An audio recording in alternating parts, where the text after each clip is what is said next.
Sticking around till the end of the day. I know it's been a long day, it's getting late, but thanks for coming to my session. I'm going to be talking about overcoming imposter syndrome, but first I'll introduce myself.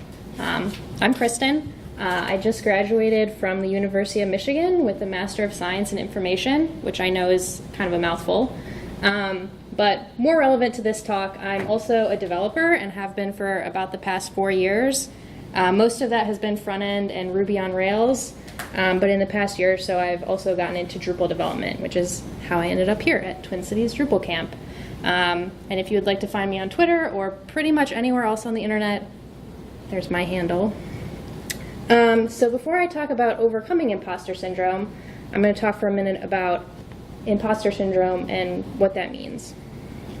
So what is imposter syndrome? Basically, the condensed version is it's the idea that you're a fraud, that you're not, any success that you have is due to luck or timing or fooling others. It's not due to your own skills and abilities. And also this feeling that eventually everyone's going to figure out that you don't belong. And something that I've noticed about imposter syndrome as someone who has had it is that it often feels like you might be the only person who has it. But just out of curiosity, how many people in the room have at some point or another felt like they had imposter syndrome? Yeah, almost everyone. So even though it feels like you might be the only one, it's probably not true. An estimated 70% of people in the US have experienced imposter syndrome at some point in their career. And so I'm going to talk a little bit about my career path and how I think that that has in some ways contributed to the imposter syndrome that I feel in the tech sphere. So even though I'm a developer, that's not something that I had ever really planned on doing. If you had asked me 10 years ago, what I thought I was going to be when I entered the workforce, I would have told you an architect. That definitely did not happen. If you had asked me 5 years ago, I would have said that I was going to be a UX researcher, which is getting a little closer, but still not development.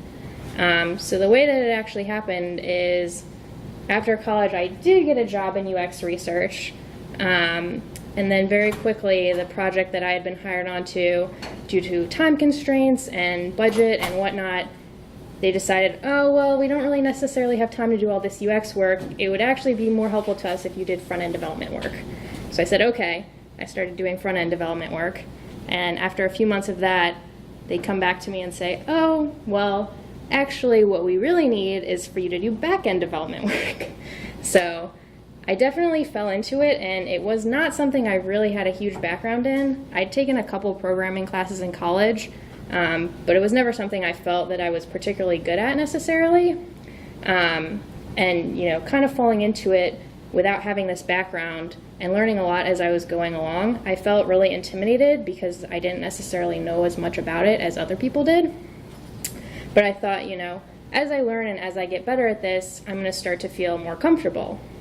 But what actually happened is I started to almost feel less comfortable. Even though I was getting better and I was learning new things, I kind of always felt like it was never enough and that other people still always knew more than me. And even as I learned new skills, I started to downplay them. So I definitely had thoughts like, I'm only here in this job because I got lucky, because of the timing of my projects, they had me start doing this work, but otherwise I would not be a developer. I kind of didn't really think I was actually good at it, and I was only there because they, needed someone to do something, but I wasn't the best choice. And really felt like it was not somewhere that I belonged. So in addition to feeling imposter syndrome at work, I also have had to deal with it in my free time because I like weightlifting. So at first it might seem like tech and weightlifting don't have a lot in common. Being a developer, you spend a lot of time just sitting at a desk in front of a computer, whereas weightlifting is highly physical. But I would argue that there are similarities. So for example, both have certain terminology or languages that you have to learn. So it can be kind of a steep learning curve for a newcomer. They also have certain defined ways of doing things that you have to learn and best practices. And it's bad when things go wrong. No one wants to be the one who takes down a client's production site, and you don't want to hurt yourself at the gym either. So in both of these spheres, with this steep learning curve and kind of this, you want to avoid the things that can go wrong, I always felt this pressure to succeed and to do things really well. And having this pressure kind of made me always feel like I wasn't performing well enough, and bad things were going to happen. But in addition to that, I don't necessarily look like a typical member of either of these groups. And I say typical in quotes here. Ideally, there would not be a typical person who would be a web developer or a typical person who would be a weightlifter. But I think that when you say either of those words, people do make assumptions and they do think of a certain person in their mind, and it definitely doesn't look like me. So for example, at work, team sizes that I've worked on have fluctuated, but there's always been more women than men, or more men than women, and usually several times more men than women. So that puts me one step away from the majority of my team. And as a queer woman, that removes me another step. And in particular, on a team that I've worked on, I was one of the youngest people. I was significantly younger than most of the other people in the room. So that removed me even another step. So anytime I would walk into a meeting room, immediately, people could tell that I looked different than everyone else. And the same thing at the gym. Usually it's me and a bunch of men, so I get really excited when I see other people there that look like me. So now that I talked a little bit about what imposter syndrome is and some of the reasons that it kind of manifested itself both in my professional and my personal life, I'm going to talk a little bit about overcoming imposter syndrome. And I found that even though the feelings that I was experiencing in both of these arenas were similar, I was able to overcome imposter syndrome much more quickly with weightlifting than I was with tech. When I started weightlifting, at first I felt uncomfortable or felt like I, didn't necessarily belong. But after a matter of a few months, it was a place that I felt fine. Whereas with work, it's taken me 4 years to even start overcoming imposter syndrome. And now that I have, started thinking about it at work, I've realized that a lot of the things that I've been doing are things that I had done with weightlifting, but I hadn't realized. So the first thing is to not compare. With weightlifting, I accepted that I wasn't going to be an expert immediately, and that it was okay that I had to take time and learn things, and that I wasn't going to automatically come in at the same level as everyone else. And I focused on what I was capable of doing, not what the people around me were doing. And it would be very easy to compare what I was doing to what others were doing. At least at my gym, all the different weights are different colors, so it's really easy to look around and say oh, that person has 3 55-pound weights, and I have 1 25-pound weight. But I resisted the urge to do that and focused on what I was doing and how that compared to what I had done in the past. Whereas in tech, I felt like a failure if I couldn't figure something out, and would worry about my performance compared to other people on my team's performance. So I definitely felt like I didn't belong because my skills were not adding anything to my team. As kind of the newest person to development, and as someone who didn't know as much as some of my coworkers who had been doing it a lot longer, there were frequently days where I would think, why do they need me here to do this?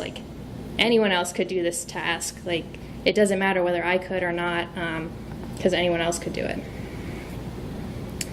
And at one point I was talking to a therapist about kind of this feeling of, always comparing myself and never feeling like I was good enough, because I was working with people who had been doing it for such a long time and who knew so much more than me. And he posed this scenario to me. So he said, imagine that you're watching a varsity high school football game, and one of the players is an 8th grader. So he's not even a high schooler, and he's on the varsity team in high school. And this 8th grader, not necessarily the star of the team.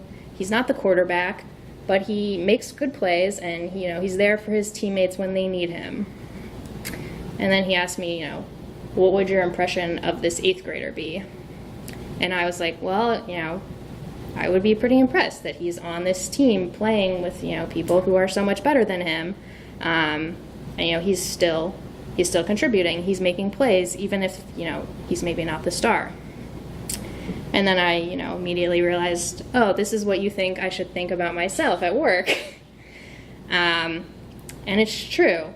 Your skills do matter.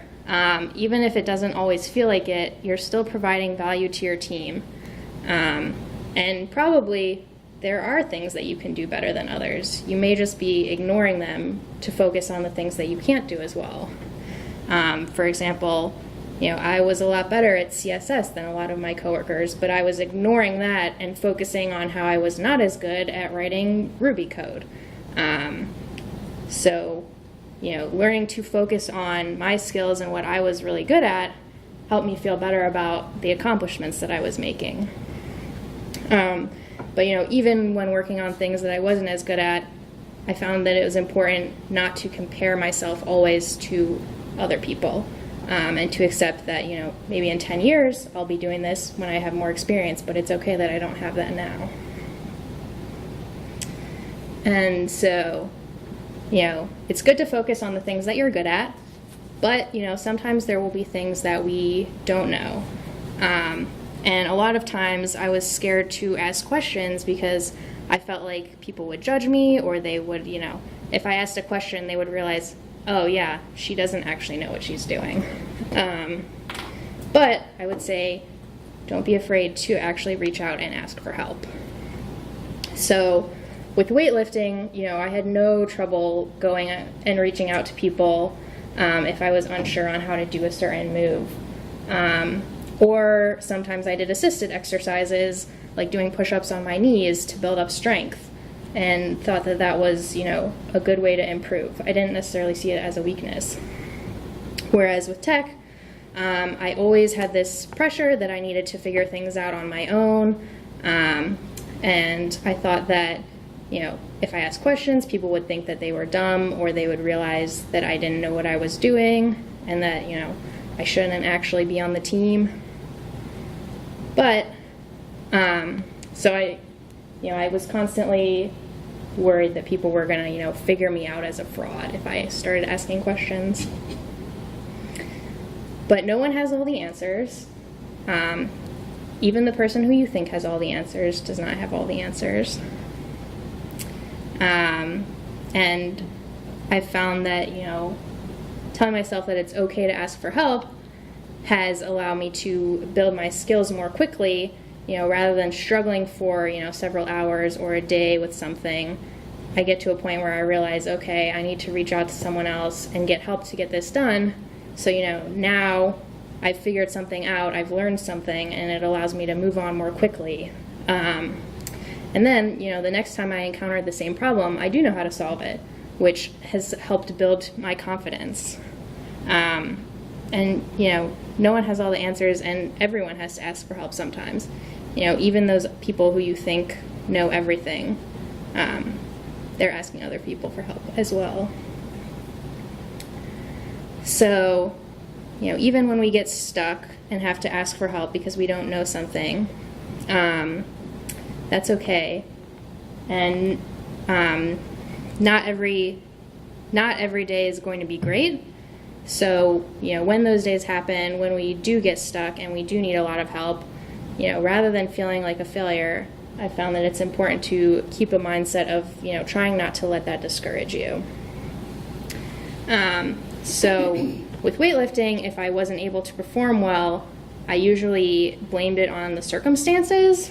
So maybe if I didn't eat breakfast before I went to the gym, or maybe I was just coming back from a vacation and I haven't worked out in a couple weeks. But I always put the blame on the circumstances rather than on myself. Whereas with tech, if I had an unproductive day, I pretty immediately jumped to I'm a failure, if I was good at this, I would be able to figure it out. So, rather than blaming it on a circumstance, I was blaming it on myself, which, led to me feeling pretty bad about myself a lot of times. But life affects work and workouts. We don't live in a vacuum where we're able to perform perfectly at work all the time.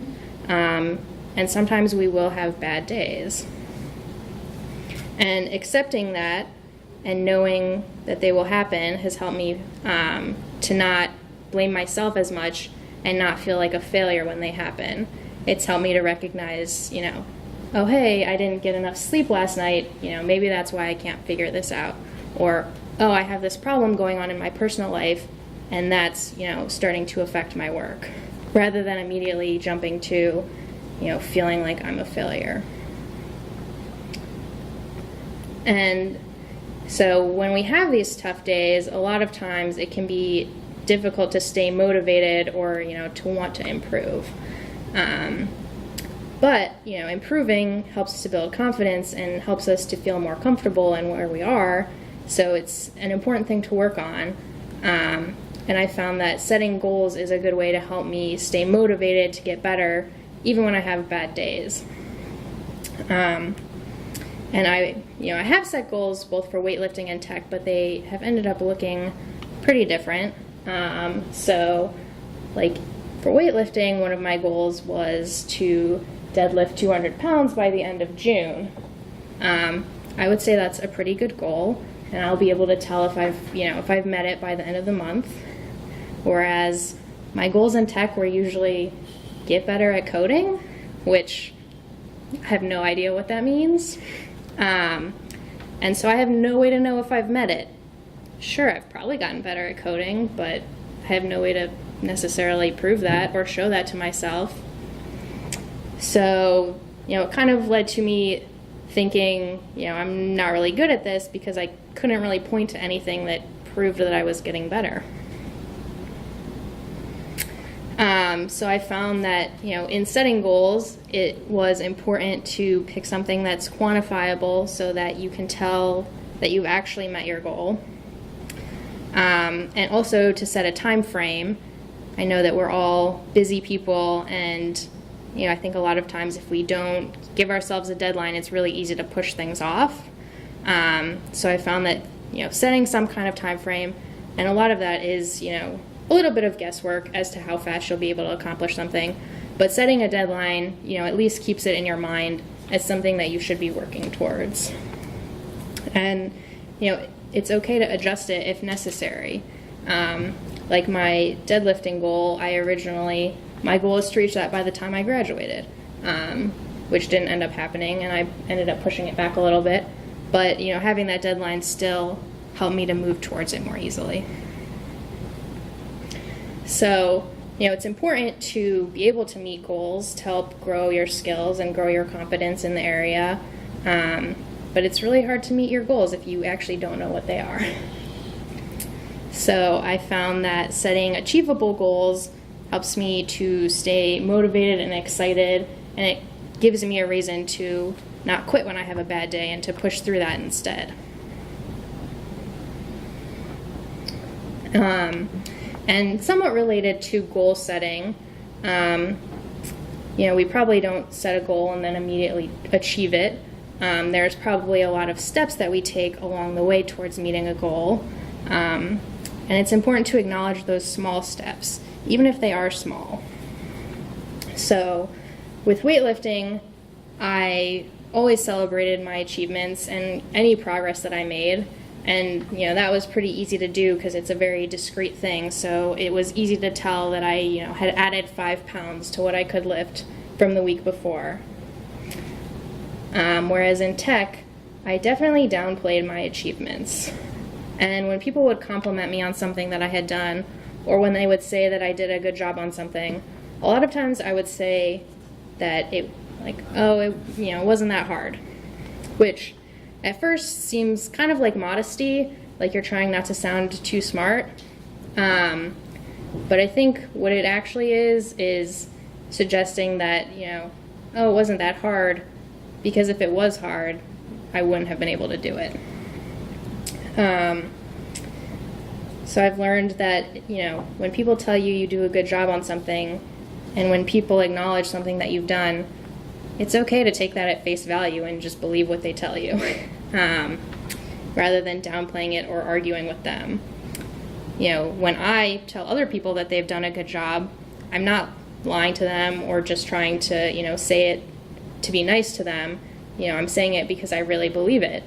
But I would think that when other people were saying it to me, they were just saying it to be nice, and that it wasn't actually true. But it is important to, take credit for your accomplishments, and believe people when they tell you that you've done a good job, and accept that, you are good at what you do. And another thing that I found helpful is finding mentors. So, like with weightlifting, I often work with personal trainers or class instructors, which help me, to get better at what I was doing. Whereas with tech, I didn't necessarily, see a reason why I needed a mentor. And again, I was pretty used to relying on myself. I didn't want to let down my shell or let anyone in, because I was, worried about what they would think about me. So I had this idea that I always, successful people are self-sufficient. So if I want to be successful, I also have to be self-sufficient.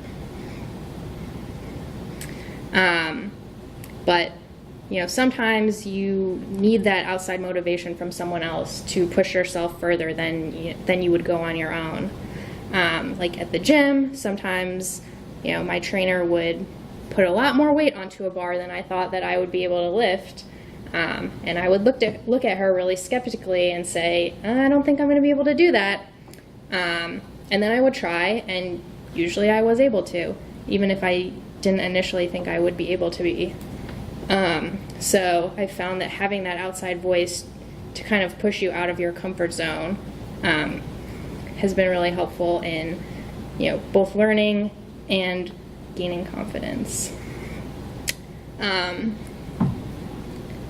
so in addition to having someone to mentor you, mentoring other people can also be helpful.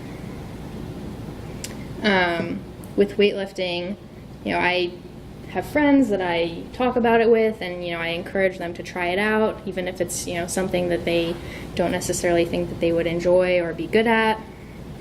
And I would also help friends with adjusting their form or their stance if we would work out together. Whereas with tech, a lot of times I felt like I wasn't actually skilled enough to be useful to anyone else, to help teach anyone else. So like when I was in school, a lot of times I would help friends with their coursework, which, that was fine because I was, just helping out my friends, and that was pretty low pressure. But I also had signed up for a tutoring list at school, and the first time anyone, reached out to me and they wanted help with a class that they were taking, I hesitated to accept the job because I kind of felt like, I might help my friends out and that's fine, but I don't know if I'm, good enough at this for someone to be paying me for my help. So I always felt like, I'm not knowledgeable enough to teach anyone else. That would not be valuable to them. But like with that first tutoring job, even though I hesitated initially, I actually did it. And, sometimes I didn't know the answer to their questions immediately. And sometimes, I told them, what, I'm going to look into that more. And, when we meet next, I'll have the answer for you.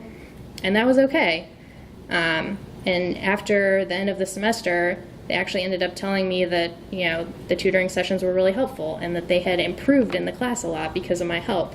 So even though I initially thought that I was not going to be able to give them any value, that didn't end up being the case. So everyone is an expert at something, and, it's important to find that something and go out and help other people learn to master it. And I've found that, being able to teach others has been another thing that has helped me, accept my skills and accept that I'm actually good at things and that I can add value to other people. So I talked a little bit about both finding people to mentor you as well as finding people to mentor. So how do you find those people? A good way that I've been able to connect with people is by getting involved with the community. And it took me a while to get here. So with weightlifting, I connected with a lot of friends who also did it, and we would support each other, and when we had bad days, we would text each other and motivate each other and encourage each other to keep trying and to get better. But with tech, I knew that there were communities, for front end or back end development or any number of different things. There's a community that you can get involved in. But I didn't think that I would add any value to the community, and I also didn't recognize where I would be able to get value out of the community. So for a long time, I kind of, I just stayed off by myself. Sure, there are these other people who have this community over there, but I don't think they'll get any value if I join them, and I'm also not sure what I'll get out of it. So I really felt like, I don't have anything greater to contribute that someone else isn't already contributing. But I have learned that that is not true. Anyone really can contribute. A couple months ago, I was at DrupalCon in Nashville, which was my first time going to that event, and I participated in their sprinting. And while I was there, I worked with some really great people who helped me out, and I was able to make my first patch for an issue, which, if you had told me a few months ago that I would be able to do that, I would have said, I don't think so, but it happened. And, the fact that I was actually involved in the community and meeting with real people is the reason why it was able to happen. So I found that the community has been a good way for me to get support and improve my skills. And I hope that eventually, I'll be in a position that I can help other newcomers to the community. And so I've talked a lot about, skills and recognizing that, we can all add value, even if we don't necessarily feel like we can. But if you remember back to the beginning of the presentation, one of the main reasons that I have imposter syndrome is that, I look different than a lot of people who are doing what I'm doing. And so I think for that in particular, an important thing for me has been to identify role models. So with weightlifting, I have found other women who excel and who are doing awesome things, and then I am inspired by them. So for example, I don't know if any of you have heard of Casey Catanzaro, but she was the first woman to qualify, complete the qualifying course to go on American Ninja Warrior. And I have a short video, there we go, that I will show you. So this is her completing that course. Well, Casey Catanzaro last year made it to the fifth obstacle, one of the best performances we've ever seen out of a woman. This year has been training with Brent Stephenson. She's able to get up the warp wall in training. Can she be the first woman ever to do it in competition? Well, before she can do that, she has to conquer some very challenging obstacles, starting with the log grip. You got this, Casey. You got this. This could be a difficult obstacle for her As a smaller woman. As a smaller woman. She can't reach around the log with her arms or legs, so she has to rely solely on her grip strength on this one. And just locked in. Catanzaro. Again, she was a Division I Gymnast of the Year out of Towson University. At 5 feet tall, she has a lot of distance to cover with her small stride. Keep in mind, this is what took out Nika Muckleroy.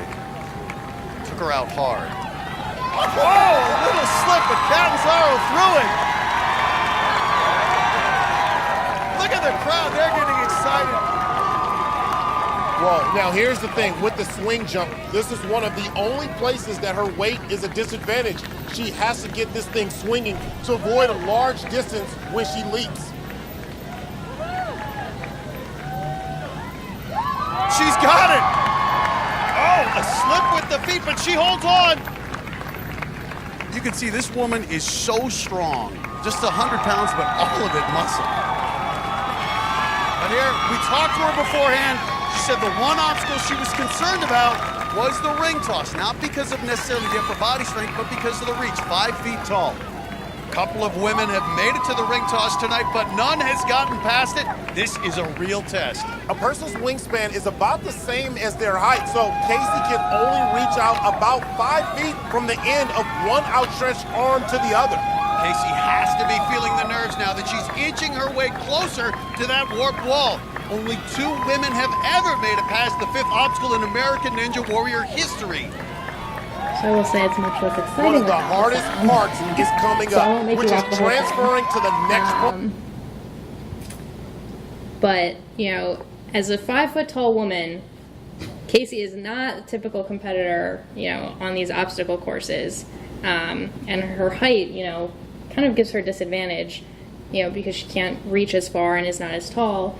But, you know, she still is able to complete this, which I think is pretty amazing. So finding other people who, you know, look like me and are doing really awesome things helps me to think, you know, 1, I can do awesome things too, and 2, I can be a part of this community. Up here. So with weightlifting, I kind of looked to the broader community to find people to be inspired by, whereas with tech, I really narrowed my focus only to the people I was interacting with on a day-to-day basis. So I was mostly comparing myself to my coworkers, who, as I said earlier, you know, were not really people that looked like me. Which made me feel like, you know, I don't belong here because I look different than everyone else that I'm seeing every day. So representation is important, and representation does matter. Unfortunately, sometimes you do have to be proactive and find it yourself.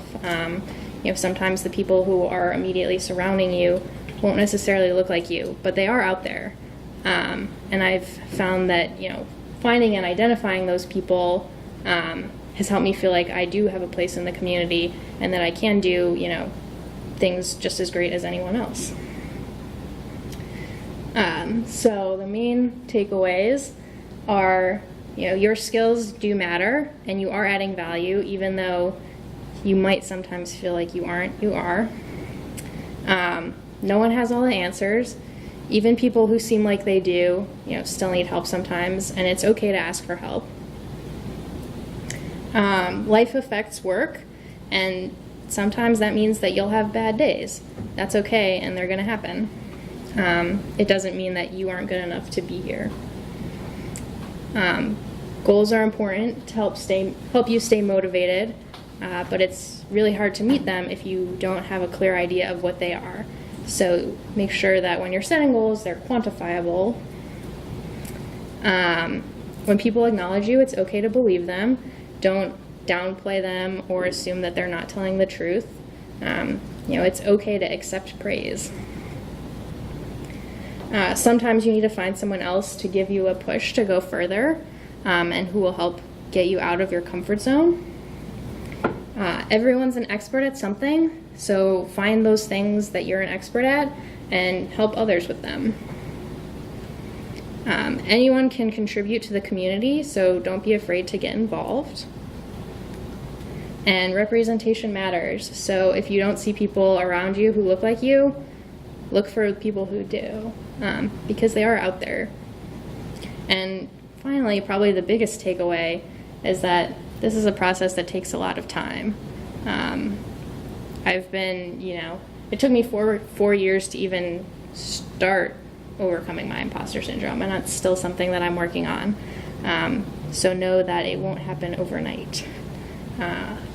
But I hope that these ideas will help you to, look at your life and find places that you can start to improve. So that is all I have. But if anyone has any questions or would like to share their own experiences, I would be happy to hear them. I have two comments. And one is the setting the goals. Mm-hmm. I'm a little bit of a perfectionist, so my goals are always way too high. So I have to let's be more realistic in achieving that goal. So I don't need to be at 110%. I only really need to be at maybe 90 or 100. Mm-hmm. So, setting goals is, important to set realistically. And then the other thing is, we're in a technology field, it's ever changing. So you can learn something from an expert and all of a sudden, oh, there's a new great thing, and we'll go over that.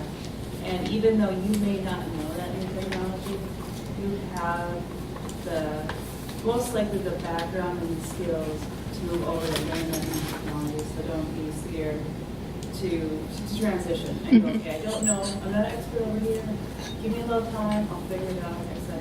So with all the new technology, everything's really key because you turn around and something new is always great. Mm-hmm. As soon as you're comfortable with one thing, now there's something else. So I would agree with what you said, but for me personally, as someone who's also a perfectionist, I've actually got a lot of comfort in the idea that there are no experts at anything, because when you go into this idea, at least with me, going and thinking, well, I'm going to be the expert, there's so much overwhelming. Well, it's like, well, I can never do that, so what's the point in trying? Whereas saying there are no experts, because we always will filter everything we do through our own lens. And so I can be the expert in my experience through everything I've gone through, everything that I've seen, everything I've learned. That's going to be different than my coworker who sits next to me, who has had different training, different experience, different life goals, different background. And so that by looking at, there are no experts, we're just doing the best we can, it lowers the bar to where I can go in here without being an expert, because nobody's an expert. They just know what they know. And for me, I've got actually a lot of peace out of that mindset personally. Nice.